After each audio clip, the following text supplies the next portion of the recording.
शांति।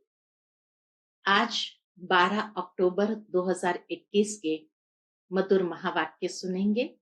मीठे बच्चे महावीर बनो, माया के तूफानों से लड़ने के बजाय अचल अडोल बनो।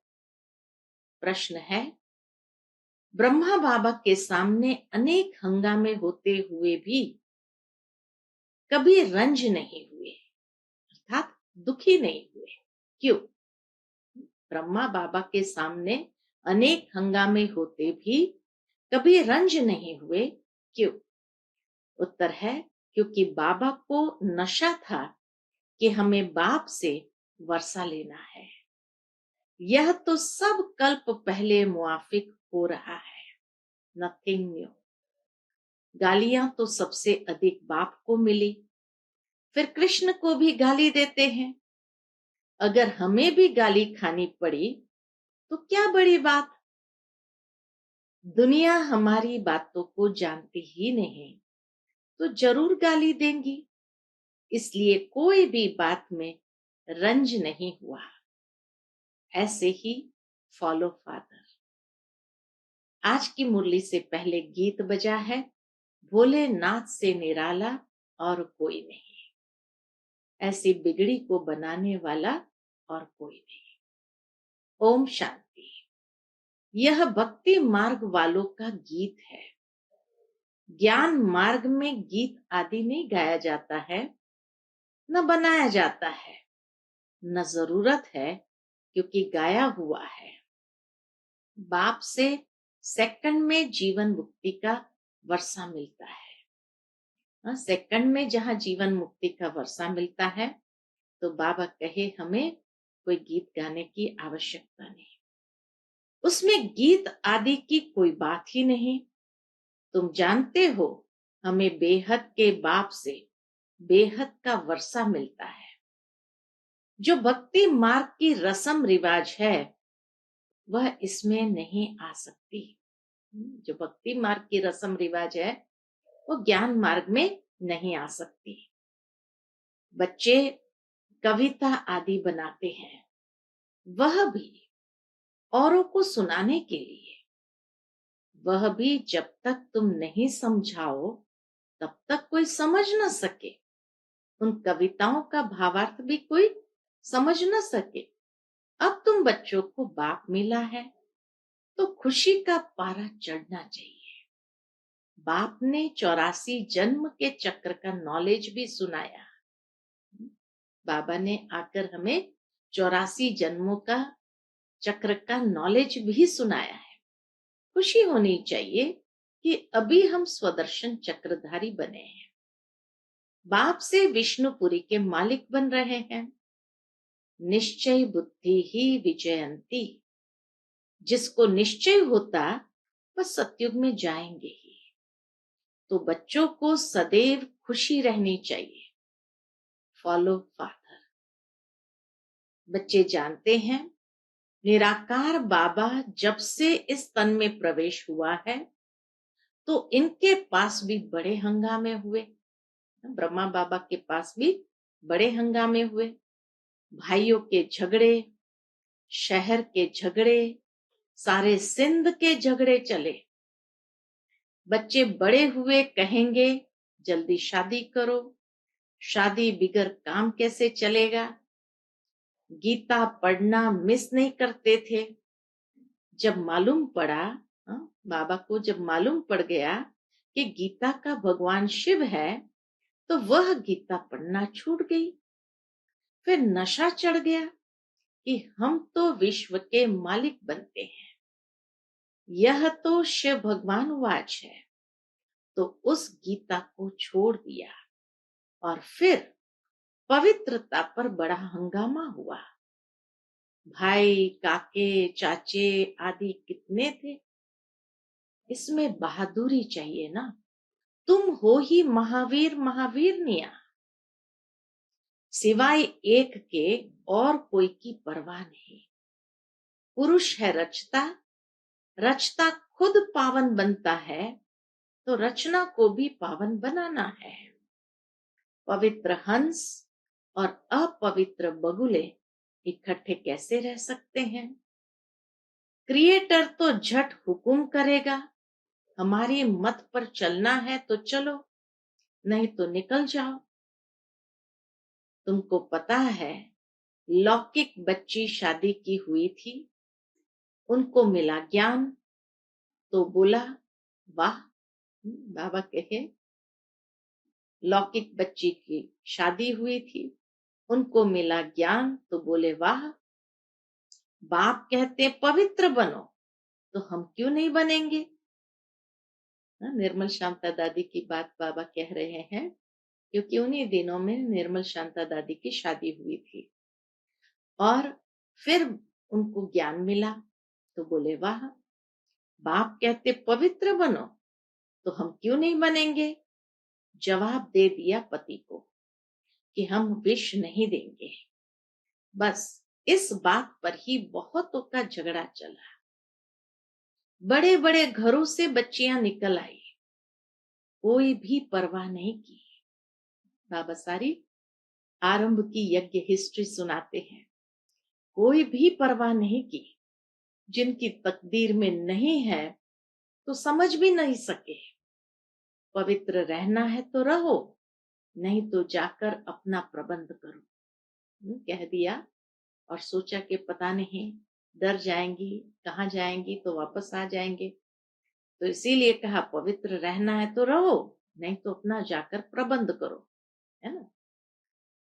इतनी हिम्मत भी तो चाहिए ना। बाप के सामने कितने हंगामे हुए। बाबा को कभी रंज हुआ देखा? दुखी होते हुए देखा? अमेरिका तक अखबारों में निकल गया, नथिंग न्यू। यह तो कल्प पहले मुआफिक होता है, इसमें डरने की बात क्या है? बाबा कहे इसमें डरने की बात क्या है? हमको तो अपने बाप से वर्षा लेना है, अपनी रचना को बचाना है। बाप जानते हैं सारी क्रिएशन इस समय पतित है, मुझे ही सबको पावन बनाना है। बाप को ही सब कहते हैं, हे पतित पावन लिबरेटर आओ। तो उनको ही तरस पड़ता है, रहमदिल है ना। तो बाप समझाते हैं कि बच्चे कोई भी बात में डरो मत, डरने से इतना ऊंच पद पा नहीं सकेंगे। अत्याचार माताओं पर ही होते हैं, यह भी निशानी है। द्रौपदी को नंगन करते हैं, बाप 21 जन्मों के लिए नंगन होने से बचाते हैं। दुनिया इन बातों को नहीं जानती है। सदगति दाता तो मैं हूं ना। जब तक मनुष्य दुर्गति को न पाए, तब तक मैं कैसे आकर सदगति दूं? तो दुनिया जब बहुत दुर्गति में चली जाती है, तभी तो बाबा आकर के सदगति देते हैं। पतित तमो प्रधान सृष्टि भी बननी है, हर चीज नई से पुरानी जरूर होती है। पुराने घर को छोड़ना ही पड़ता है। नई दुनिया गोल्डन एज, पुरानी दुनिया आयरन एज। सदैव नई तो रह न सके, कोई भी चीज सदैव नई तो रह न सके। तुम बच्चे जानते हो ये सृष्टि का चक्र है। देवी देवताओं का राज्य फिर से स्थापन हो रहा है। बाप कहते हैं फिर से तुमको गीता ज्ञान सुनाता हूं। यहाँ रावण राज्य में दुख है। राम राज्य किसको कहा जाता है, यह भी किसको पता नहीं और समझते भी नहीं है। बाप कहते हैं मैं स्वर्ग अथवा राम राज्य की स्थापना करने आया। तुम बच्चों ने अनेक बार राज्य लिया और फिर गंवाया है, यह सबकी बुद्धि में है। 21 जन्म सतयुग में रहते हैं, उसको कहा जाता है 21 पीढ़ी। अर्थात जब बूढ़े होते हैं तब शरीर छोड़ते हैं, तो 21 पीढ़ी का सुख है। अकाले मृत्यु कभी होती नहीं। अब तुम जैसे त्रिकालदर्शी बन गए हो। अभी तुम जानते हो, हम जन्म जन्मांतर भक्ति करते हैं। रावण राज्य में भी भपका देखो कितना है। पुरानी दुनिया है तो बाबा कहे भपका देखो कितना है। यह है पिछाड़ी का भपका।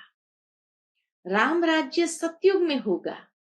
वहां यह विमान आदि सब थे, फिर यह सब गुम हो गए। फिर इस समय ये सब निकले हैं। अभी ये सब सीख रहे हैं। जो सीखने वाले हैं वह संस्कार ले जाएंगे। बाबा कहे जो सीखने वाले हैं वह संस्कार ले जाएंगे, फिर आकर वहां विमान बनाएंगे। यह तुमको भविष्य में सुख देने वाले हैं। यह विमान आदि भारतवासी भी बना सकते हैं। कोई नई बात नहीं। अक्लमंद तो है ना, भारतवासी भी अक्लमंद तो है ना। यह साइंस तुमको फिर काम आएगी। अभी यह साइंस दुख के लिए है, फिर वहां सुख के लिए होगी। वहां तो हर चीज नई होगी। अभी तो नई दुनिया की स्थापना हो रही है। बाप ही नई दुनिया की राजधानी स्थापन कर रहे हैं। तो बच्चों को महावीर बनना है। दुनिया में यह कोई थोड़ी जानते हैं कि भगवान आया हुआ है। बाप कहते हैं गृहस्थ व्यवहार में रहते कमल फूल समान पवित्र रहो। इसमें डरने की बात नहीं। करके गाली देंगे, क्या करेंगे? और करके गाली देंगे। गाली इनको भी बहुत दी है। ब्रह्मा बाबा को भी गाली बहुत दी है। कृष्ण ने गाली खाई ऐसा दिखाते हैं। अब कृष्ण तो गाली खा न सके। गाली तो कलयुग में खाते हैं। तुम्हारा रूप जो अभी है फिर कल्प बाद इसी समय होगा। बीच में हो न सके। ये स्वरूप बीच में हो न सके। जन्म बाय जन्म फीचर्स बदलते जाते हैं। एक आत्मा को 84 जन्म में एक जैसे फीचर्स मिल न सके। सतो रजो तमो में आते जाते हैं। फीचर्स बदलते जाते, क्योंकि स्टेज भी बदलती है। जो सतो प्रधान अवस्था होती है तो नेचुरल है वहां के फीचर्स भी एकदम डिवाइन होते हैं, दिव्य होते हैं। फिर रजो प्रधान में फीचर्स वैसे होते हैं। फिर तमो प्रधान के फीचर्स अलग हो जाते हैं, एकदम इम्प्योर हो जाते हैं। तो इसीलिए बाबा कहे फीचर्स बदलते जाते हैं। यह ड्रामा बना हुआ है। 84 जन्मों में जो फीचर्स वाले जन्म लिए हैं वही लेंगे। 84 जन्म में जो फीचर्स वाले जन्म लिए हैं वही लेंगे। अब तुम जानते हो इनके फीचर्स बदल दूसरे जन्म में ये लक्ष्मी नारायण हो जाएंगे। ब्रह्मा सरस्वती के जो फीचर्स है अभी वो फिर सतयुग में बदल करके लक्ष्मी नारायण के हो जाएंगे। तुम्हारी बुद्धि का ताला अब खुला है। अब यह है नई बात। बाबा भी नया, बातें भी नई। ये बातें किसकी समझ में जल्दी नहीं आएंगी। जब तकदीर में हो तब कुछ समझे। महावीर कोई तूफान से डरेंगे नहीं। वह अवस्था पिछाड़ी में होनी है। इसलिए गाया हुआ है, अतीन्द्रिय सुख पूछना हो तो गोप गोपियों से पूछो। बाप आए ही है तुम बच्चों को स्वर्ग के लायक बनाने। कल्प पहले मिसल नरक का विनाश तो होना ही है। सतयुग में तो एक ही धर्म होगा। चाहते भी है वननेस हो। दुनिया में वननेस हो, एक धर्म होना चाहिए। यह भी किसको पता नहीं है कि राम राज्य रावण राज्य अलग अलग है। वो तो समझते दोनों एक ही है। यहाँ विकार बिगर जन्म हो न सके। मूत पलीती है ना। अब बाप में निश्चय है तो श्रीमत पर पूरी रीति चलना पड़े ना। निश्चय है उसकी निशानी कि उनकी श्रीमत पर पूरी तरह से चलना पड़े ना। हर एक की नब्ज भी देखी जाती है, उस अनुसार राय भी दी जाती है। बाबा ने भी बच्चों को कहा कि अगर शादी करनी है तो जाकर करो। बाबा ने भी अपने लौकिक बच्चों से कहा, अगर शादी करनी है तो जाकर करो। बहुत मित्र संबंधी आदि बैठे हैं, उनको शादी करा देंगे। लेकिन बाबा ने अपने यज्ञ में जो स्वाहा कर दिया एक बार, फिर कभी भी कहीं पर भी उस धन को लगाया नहीं। तो इसलिए बाबा ने कहा, बहुत मित्र संबंधी आदि बैठे हैं, उनको शादी करा लेंगे। तो हर एक की नफ्स देखी जाती है। पूछते हैं, बाबा इस हालत में हम पवित्र रहना चाहते हैं, हमारे संबंधी हमको घर से निकालने चाहते हैं, अब क्या करना है? ये पूछते हो, पवित्र रहना है, अगर नहीं रह सकते हो तो जाकर शादी करो। अच्छा समझो किसकी सगाई हुई है, राजी करना है, हर्जा थोड़ी है। हथियाला जब बांधते हैं तो भी कहते हैं यह तुम्हारा पति गुरु है। अच्छा उस समय तुम उनसे लिखवाते जाना। बाबा कहे उस समय तुम उनसे लिखवाते जाना, मानती हो मैं तुम्हारा गुरु ईश्वर हूं, लिखो। कितना अच्छी तरह से बाबा भाइयों को समझाते हैं कि महावीर कैसे बनना है।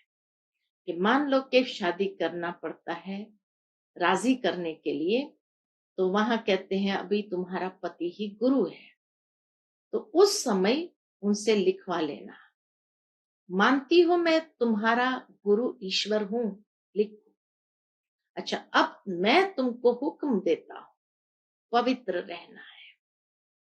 हिम्मत चाहिए ना, मंजिल बहुत भारी है। दोनों इकट्ठे कैसे रहते हैं ये सबको दिखलाना है। प्राप्ति बहुत जबरदस्त है, आग तब लगती है जब प्राप्ति का पता नहीं है। बाप कहते हैं इतनी बड़ी प्राप्ति होती है तो एक जन्म पवित्र रहो, तो क्या बड़ी बात है। हम तुम्हारा पति ईश्वर है, हमारी आज्ञा पर पवित्र रहना पड़ेगा। बाप युक्तियां बता देते हैं। भारत में यह कायदा है, स्त्री को कहते हैं तुम्हारा पति ईश्वर है, उनकी आज्ञा पर चलना है। पति के पांव दबाना है, क्योंकि समझते हैं लक्ष्मी ने नारायण के पांव दबाए थे। यह आदत कहां से निकली? इन झूठे चित्रों से। सतयुग में तो ऐसी बातें होती नहीं, वहां पांव दर्द करता ही नहीं जब पांव दबाना पड़े। नारायण कब थकता है क्या जो लक्ष्मी बैठ पांव दबाएगी? थकावट की बात हो न सके, यह तो दुख की बात हो जाती है। वहां दुख कहां से आया? तो कितनी झूठी बातें लिख दी है।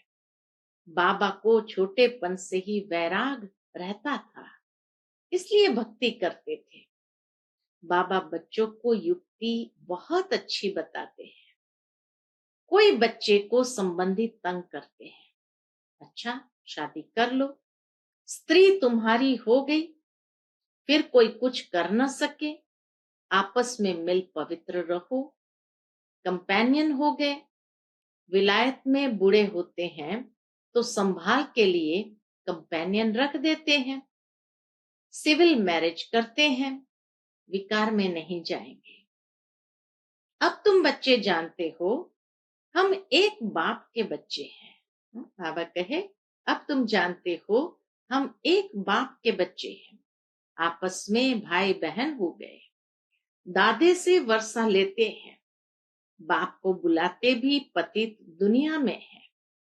हे पतित पावन सब सीताओं के राम, मनुष्य राम राम जपते हैं तो सीता को थोड़ी याद करते हैं।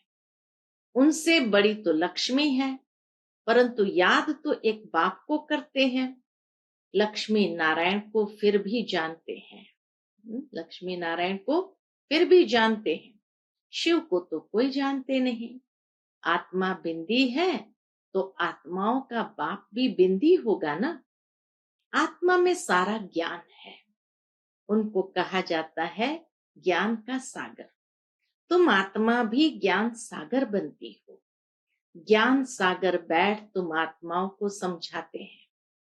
आत्मा चैतन्य है, तुम्हारी आत्मा ज्ञान का सागर बन रही है। मास्टर ज्ञान सागर बन रही है। सारी सृष्टि के आदि मध्य अंत का ज्ञान तुमको है। मीठे बच्चों को हिम्मत रखनी चाहिए। हमको बाबा की श्रीमत पर चलना चाहिए ना। बेहद का बाप बेहद के बच्चों को स्वर्ग का मालिक बनाते हैं। तो बाप कहते हैं तुम भी अपनी रचना को हाथ में रखो। अगर बच्चा तुम्हारी आज्ञा नहीं मानता है तो बच्चा बच्चा नहीं, वह तो कपूत ठहरा। आज्ञाकारी फरमान बरदार बच्चा हो तो वर्षे का हकदार बन सकता है। बेहद का बाप भी कहते हैं मेरी श्रीमत पर चलेंगे तो तुम ऐसे श्रेष्ठ बनेंगे। तो बाबा के भी हमें सपूत बच्चे बनना है, नहीं तो प्रजा में चले जाएंगे। बाप तुमको नर से नारायण बनाने आए हैं। यह है सच्ची सत्य नारायण की कथा। तुम राजाई प्राप्त करने आए हो। अब मम्मा बाबा राजा रानी बनते हैं तो तुम भी हिम्मत करो। मम्मा बाबा राजा रानी बनते हैं तो बाबा कहे तुम भी हिम्मत करो। बाप तो जरूर आप समान बनाएंगे। प्रजा बनने में ही राजी नहीं होना चाहिए, पुरुषार्थ करना है। हम बाप से पूरा वर्षा लेंगे, वारी जाएंगे।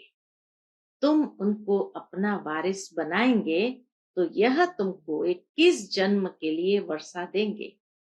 बाप बच्चों पर वारी जाते हैं। बच्चे कहते हैं बाबा यह तन मन धन सब आपका है।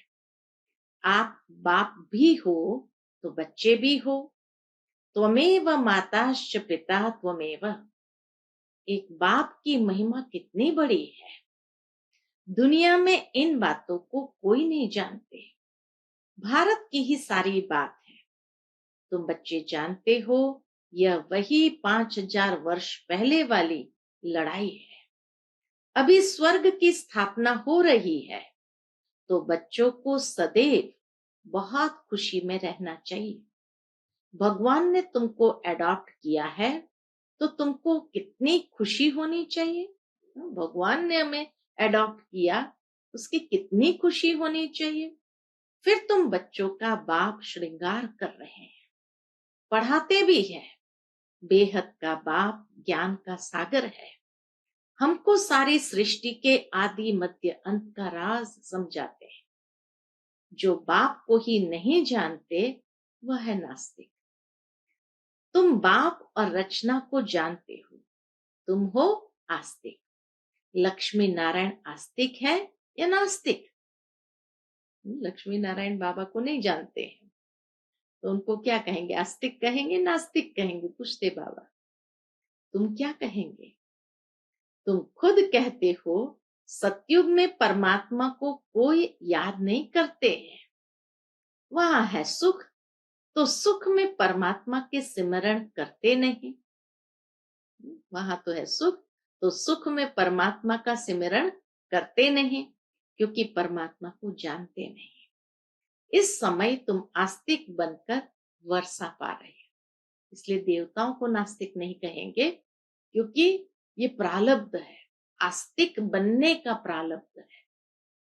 कितनी अच्छी बात बाबा ने सुनाई।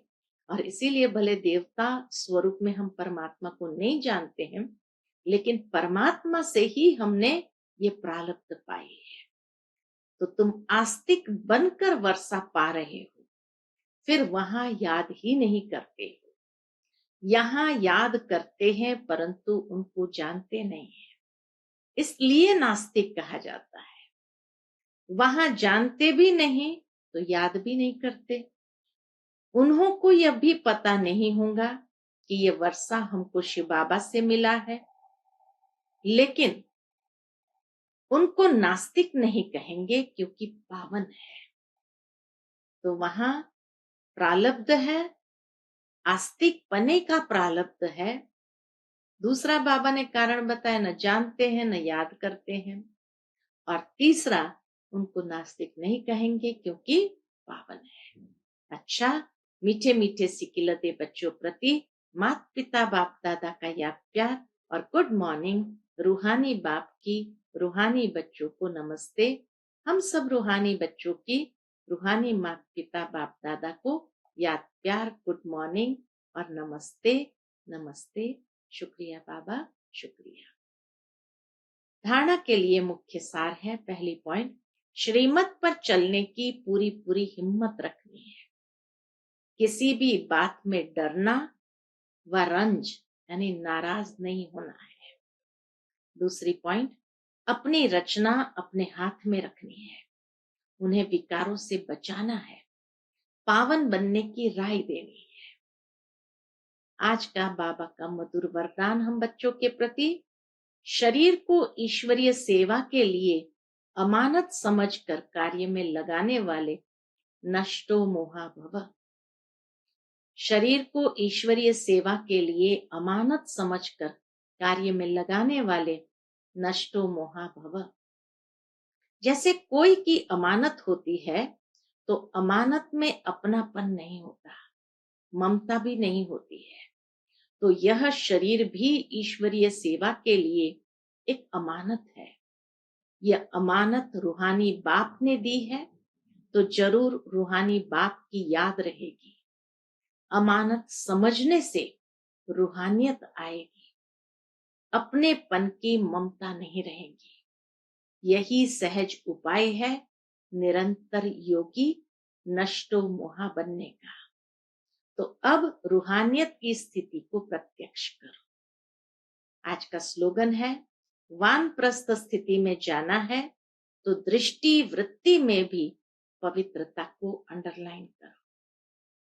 वानप्रस्थ स्थिति में जाना है तो दृष्टि वृत्ति में भी पवित्रता को अंडरलाइन करो। अच्छा, Om Shanti. To watch Peace of Mind channel videos on YouTube, subscribe us on youtube.com/TV Peace of Mind. Just a click for a peaceful life.